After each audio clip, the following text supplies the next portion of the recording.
Chapter 8, Develop Employees for Future Success. LOs, discuss how development is related to training and careers. Identify the methods and organizations used for employee development. Describe how organizations use assessment of personality type, work behaviors, and job performance to plan employee development. Explain how job experiences can be used for development skills. Summarize principles of successful mentoring program. Tell how managers and peers develop employees through coaching. Identify the steps in the process of career management. Discuss how organizations are meeting the challenges, glass ceilings, succession planning, and dysfunctional managers.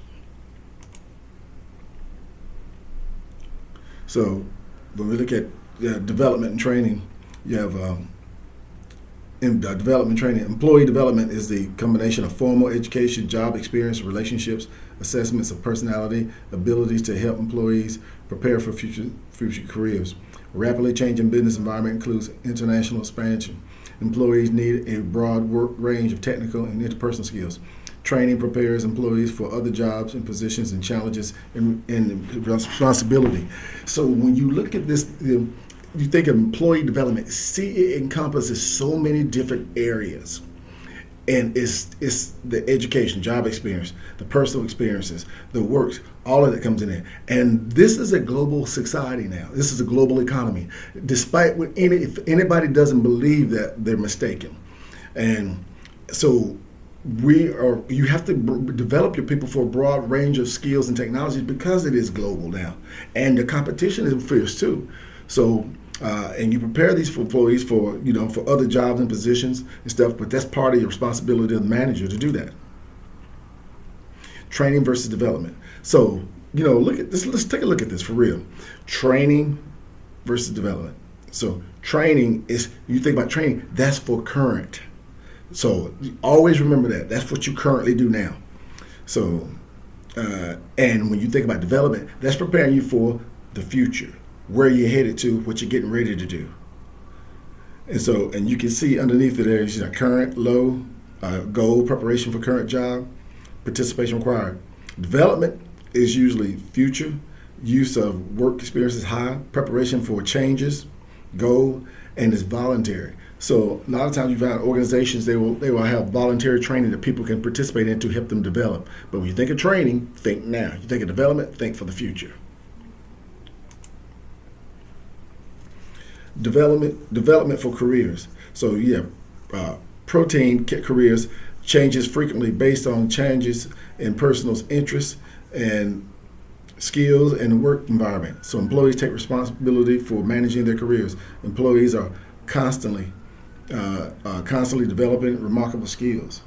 So when you look at that, taking responsibility for your own career, the ones who are really aggressive about it and who really want to do well, they do that. Employers and employees need to find matches between employees' interests, skills, and weaknesses, and development experiences involving jobs, relationships, formal courses, career management, development planning. A fatal flaw that I've seen throughout the years, what a manager or a company or a group or a team makes, is having somebody doing something when they didn't match their weaknesses with the skill set or what was needed to do the job. In other words, you didn't play to that person's strength, you played to their weakness, and then you're wondering why they're failing. These are the kind of things that you have to think of when you're actually leading and managing people. Are you working to their strengths or are you working to their weaknesses? 4 approaches to employee development. So you have interpersonal relationships, formal education, assessment, job experiences.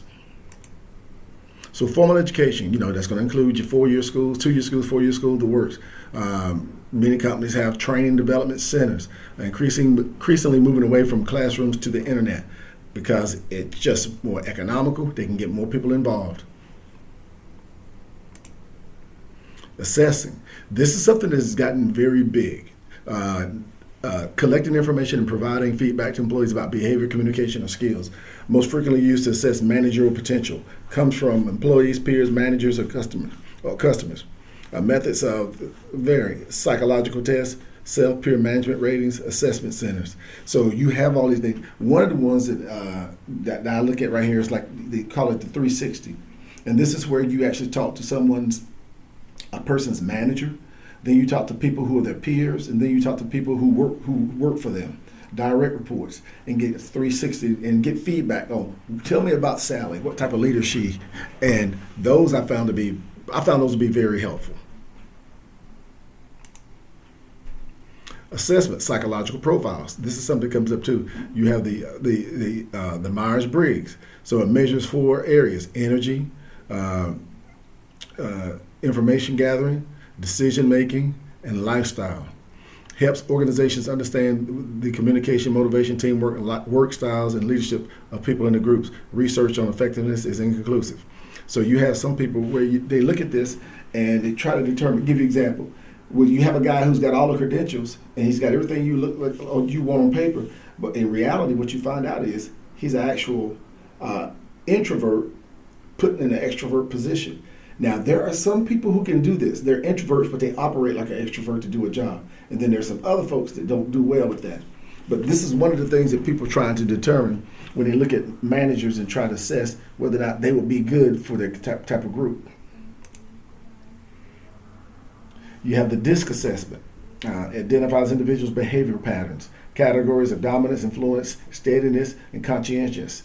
So you see, again, this is what you're looking at with these managers and these leaders. When they do these psychological profiles, you try to find out, do you think this person might be a good fit for a team that you have? And this is something that comes up quite frequently now. It's not just being qualified, but also, are you a good fit? Assessment centers, now usually off-site, and this is basically where you put people in situations and allow them to operate, and you observe to see how well they do. They have some interview questions, the in-basket exercise, and what the in-basket exercise is, it's a basket that has a lot of, just think of it like a file basket, and you have a lot of different papers in there, and they're supposed to go through and figure out which ones should they address first, which ones are give the most priority to. Role plays, put them in situations, and instead of asking them, what would you do you was in this situation, they put them in that situation to see what they would do. Performance appraisals and 360, which I just mentioned earlier. So I won't mention 360 again, but the performance appraisal is a formal process for measuring employee performance. So performance appraisals are only as good as the people who are actually doing them. If you have people who are doing the performance appraisals and they're not putting valid information in them, or they're putting partial information in them, and they're not being honest, they won't work. But if you do that correctly, it can be very beneficial and useful, particularly when you have people who are underperforming. Polling question. So the DISC assessment tool is an inventory of behavioral styles based on the description below. Indicate which dimension you think would score the highest. So I won't read through all this. I'll let you read through it.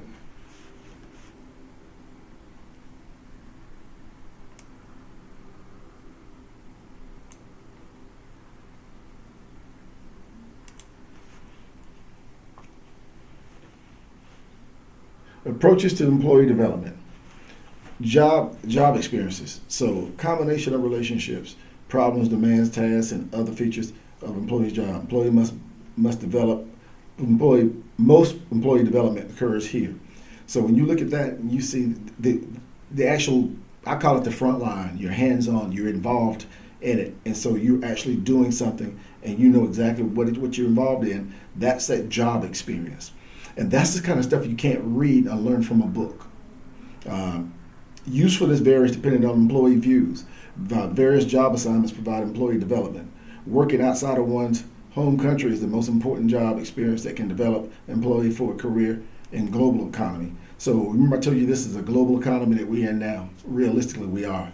And for some people, they are referred to as expatriates. They're expats. They are actually working overseas. And you talk about job experience, they're getting some good. I will tell you too, a lot of times you find with some of these people, a lot of times I would say a lot of times they're bilingual or something like that too. Approaches to employee development. So you have job enlargement. So when you talk about job enlargement, this is where you actually take a job and you're adding stuff to it. And sometimes, in some cases, I've seen this happen where you're talking about job enlargement because they've taken 2 jobs and made 1. So you can see these happen right there. Job rotation. Some organizations have job rotation where you go in, you work for a certain designated amount of time in a particular job, and then you go rotate out of that. And when they do that, a lot of times it's so that people don't get burned out, because 1 or 2 of those jobs maybe actually have a high burnout rate. So what they do is they rotate you out before you burn out. Transfers, promotions, and downward moves. Temporary assignments with other organizations. So externship, sabbatical. So when you see people that possibly going to work at some external organizations or working with them to try to gain some knowledge or experience to help your organization, is one thing. Sabbatical is when somebody steps away. A lot of times I've seen this when people have like a sick spouse or a sick child or whatever else. They take a sabbatical from work because they're concentrating on something other than work. How job experiences are used for employee development. So when you look at it, you see promotion, temporary assignments, projects, and volunteer, transfer, lateral move, downward move, job rotation, enlargement of current job experiences, promotion. So how job experiences are used for employee development, you see all these different things. And you look at that, so there's a situation where, give you an example like with downward. A downward move sometimes they say, some people have done this sometimes, step down from a position because it wasn't what they thought or whatever else. You don't see it a lot, but you see it sometimes.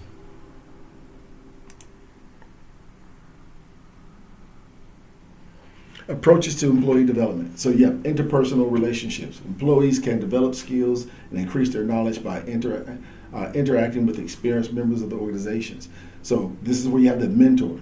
So a mentor is somebody experienced, and somebody can help them gain knowledge and stuff because they're actually taking them under their wing per se. So, and when you have a coach, this is where somebody's actually helping this person to find some answers for themselves, helping them to motivate them and help them develop some skills, provide reinforcement and positive feedback. And a lot of times they're asking them questions and stuff too to see, not to trip them up, but to see if they've retained the knowledge. It's a check on learning. So let's skip this.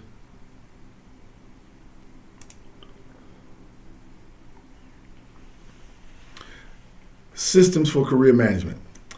Data gathering. Often aimed at providing individual employees with information about themselves. Tools for self-assessment, like the Briggs-Myers we talk about. So you got feedback. Employees receive information about skills and knowledge and how they fit within the organization's plans. Organizations' responsibility is to communicate the performance evaluation and opportunities available to an employee given employees' long-range plans.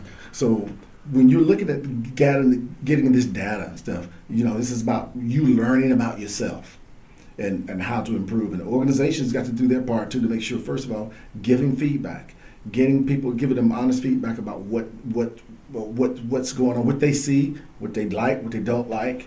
And it's also, it can be done in a constructive and positive manner too. Some people believe that if anytime you give negative feedback, there's criticism, and it's not. Systems for career management. So we see career management systems. So we look at this, goal setting, long and short term, desired positions, level of skill to apply, work setting, skill acquisition. So when you're thinking about that career advancement, these are the things you got to take a look at. Where are you now? Where would you like to be in 1 to 3 years? Where would you like to be in 5 to 7 years? What skills are required for that, and stuff. What type of work setting will it be? Do you need to acquire some skills to help you get there long term? Action plan and follow-up prepared by employee includes steps and timetables to reach those, may result in career development plan. So what you'll find a lot of times, some employees, some managers will ask employees to come up with an action plan and stuff. And sometimes referred to like an individual development plan, what they would like to do, what they would like to be, how could manager help them, what they'd like to get out of the company, where would they like to go. And that's why it results in sometimes a career development plan.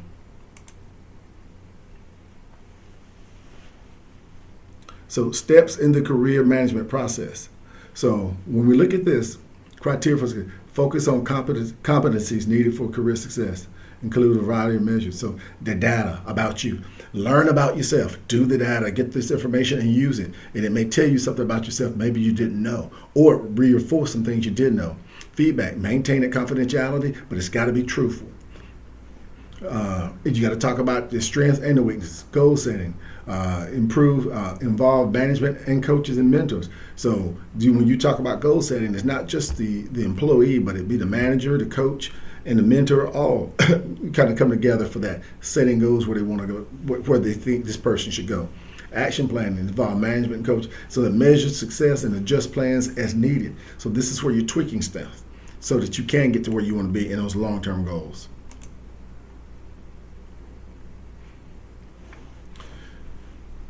Development-related challenges. So the glass ceiling, invisible barrier that keeps most women and underrepresented groups from attaining top jobs, caused by a lack of access to training, development, and developmental relationships. Developmental systems help break the glass ceiling. So this is something that's been around forever, where you have situations where people from certain groups of people feel like they're not able to advance, but so far. I'll give you examples, like if you look at a situation where you say, well, I have aspirations to move up in this company.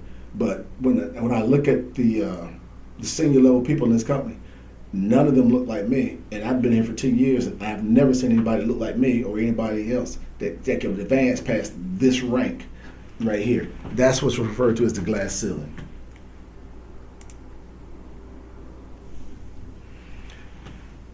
Succession planning. So this is identifying and tracking high potential employees who can fill key positions when they become vacant. So when you're looking at this is where you're looking at people say this up. I can see Mary being a senior leader in this organization. Even though she's a first line manager now, I can see her being a senior leader. So they include her in succession planning. And they get her training, leadership development, personal development, the works, and she's got to do her part. But they will put her an opportunity, give her opportunities to shine. They would do things for her, like pay for external type individuals training and stuff for her development. Because one thing is they want to keep her, and they do want to see, well, one day she's going to be backfilling one of us. So succession planning focuses on high potential employees. When we say high potential employees, these are the best of the best.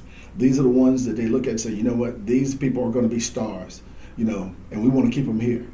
3 stages of an effective program succession. Selection of high potential employees. You got to select the right people. You got to select the right people for that. And when I say that it's got to be done with no biases, with nepotism and cronyism. You got to select the right type of people. Because if you don't, you're dead in the water before you can get started. Developmental experiences. Make sure that they get exposed to all kinds of things, such as assessments, exterior coaching, leadership conferences, and things along those lines. Actively involved with the CEO.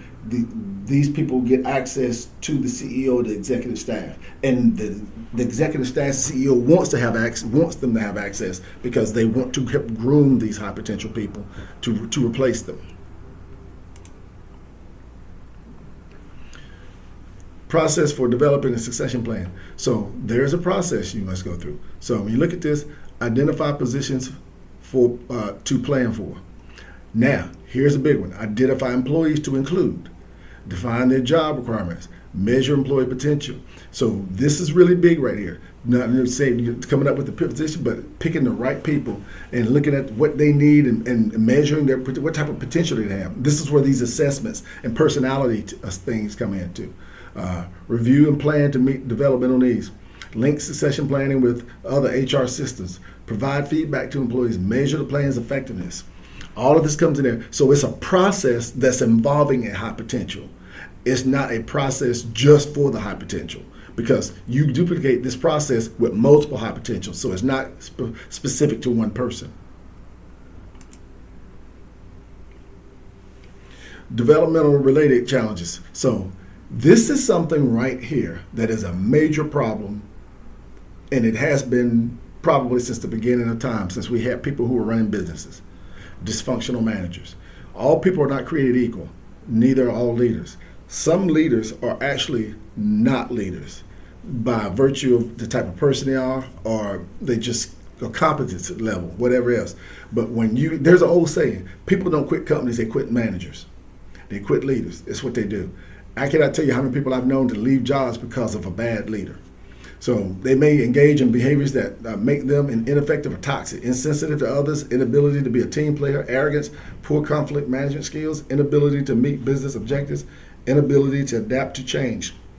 All these things, I have encountered people in my careers who it's something that's possessed all of these. Now, not all of them at one time, but I know somebody's at least, with each one of those type of things. And they don't make good leaders, and a lot of times it's because it's the caliber of the person. Nobody's better than anybody else, but there are different calibers of people, and there are some people who just don't have leadership capabilities for various reasons, and then there's some people who can develop it. They may not have it, but they can develop it. But here's the one thing that I would always caution: when you find dysfunctional leaders or managers, you got to try to work with them. If it doesn't work out, then you got to separate. You've got to move them out of that position, whether that be a demotion or separate from the company, whatever else. But you give them every opportunity and you document. I've heard people be going on what they call performance improvement programs to see if these managers can get better. And if they can, then they can save their job or whatever else. If they can't, then the companies will do what they have to do and move on. That concludes this chapter.